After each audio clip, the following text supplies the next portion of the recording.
between, if you've got less inhibitory tone, so it's more excitable, I have to give you less pressure, don't I, in order for you to say it's 5 out of 10.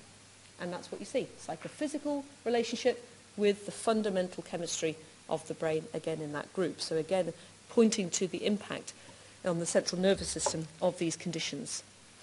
These structural changes, adaptive or maladaptive, it all started with this study. Actually, there was a study in migraine before this by Anna May that actually showed increase in grey volume.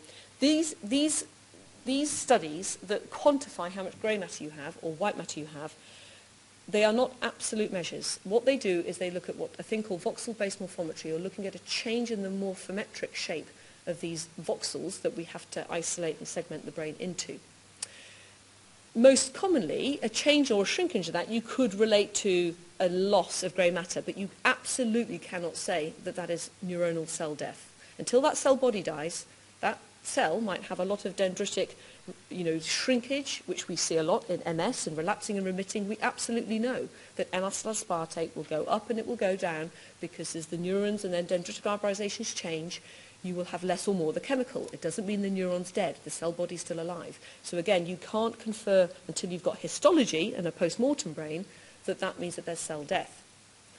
But we see changes in the brain, and again, they have been all interpreted as maladaptive. And I do wonder if that is the case. It doesn't matter, again, showing you fibromyalgia, again, drop in grey matter, the amount of accelerated loss or change correlates with the numbers of years since diagnosis. Again, you're on a very fast trajectory if you're a fibromyalgia patient of grey matter loss or change versus healthy controls. 9.5 years accelerated change. Is that change bad, or is that change the brain trying to rewire itself and regroup itself because you've got a different body because you're a chronic pain patient?